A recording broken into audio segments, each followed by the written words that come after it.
भूतिया कुआं। केशवपुर गांव में अधिकतर लोग खेती करने वाले ही थे। पूरे गांव में सिर्फ दो ही कुएं थे जिनसे लोगों को पानी मिलता था। कुछ समय बाद गांव का एक कुआं पूरी तरह सूख गया। अब पूरे गांव के लोग पानी की जरूरत के लिए एक ही कुएं पर निर्भर थे। दूसरे कुएं से पानी भरते भरते लोगों को लगा कि कुएं में कोई भूत रहता है। जब गांव के किसान कुएं से पानी भरते थे तो उन्हें अजीब सी आवाजें सुनाई देती थीं। खेती करने वाले पुरुषों की पत्नियां तो डर के मारे कुएं के आसपास भी नहीं आती थीं। धीरे धीरे पूरे गांव में बात फैल गई कि कुआं भूतिया है। अब रात के समय कोई भी कुएं के पास नहीं जाता था। इसी बीच गांव का एक बच्चा कहीं खो गया। काफी ढूंढने के बाद भी बच्चा जब नहीं मिला तो कुछ लोग कुएं के पास बच्चे को देखने के लिए गए। वहां पहुंचे लोगों ने बच्चे को कुएं के अंदर मरा हुआ पाया। अब एक तो कुएं का पानी खराब हो गया और दूसरा बच्चा कैसे मरा इसको लेकर गांव के सभी किसान परेशान हो गए थे। सबने एक दिन मिलकर नया कुआं खोदने की सोची। कुछ ही दिनों में कुआं सबने खोद लिया और उसमें पानी भी आने लगा।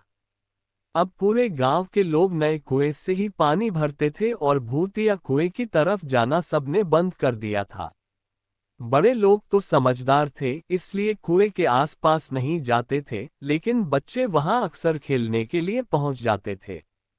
एक दिन 4-5 बच्चे भूतिया कुएं के पास खेल रहे थे, तभी एक बच्चा कुएं में गिर गया।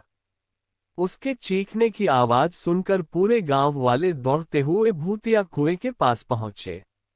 उन्होंने कुएं के अंदर देखा तो बच्चा मरा हुआ दिखा। सबने उस बच्चे के साथ खेल रहे दूसरे बच्चों से पूछा आखिर क्या हुआ था। बच्चों ने कहा वो खेलते खेलते पानी को देखने गया और अचानक कुएं में गिर पड़ा।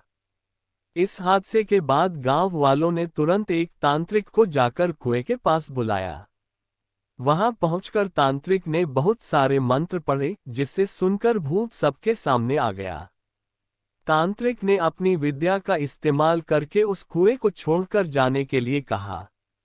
भूत ने तांत्रिक की बात को मानने से इनकार कर दिया। तांत्रिक ने पूछा तुम क्यों नहीं जाओगे? यहाँ आकर बच्चे मर रहे हैं इसलिए तुम्हें जाना ही होगा। भूत ने जवाब दिया इस कुएं में सालों से मेरा पूरा खानदान रहता आ रहा है। मैं यहाँ से बिल्कुल नहीं जाऊंगा। इतना कहकर भूत कुएं के अंदर चला गया। अब तांत्रिक ने गांव के लोगों से कहा इस कुएं के मुंह को ढक दो। ऐसा करने से किसी तरह के हादसे नहीं होंगे। ये सुनते ही गांव के मुखिया ने तुरंत काम शुरू करवा दिया। दूसरे दिन कुएं के मुंह पर जाली डालकर पूरी तरह से रेत और सीमेंट से पक्का ढक्कन बना दिया गया और उसे ढक दिया गया। अब सारे गांव वाले खुशी खुशी रहने लगे। उस दिन के बाद से गांव में ऐसी किसी तरह की घटना नहीं हुई और भूतिया कुएं के डर से लोग मुक्त हो गए। कहानी से सीख, किसी भी परेशानी में हार नहीं माननी चाहिए।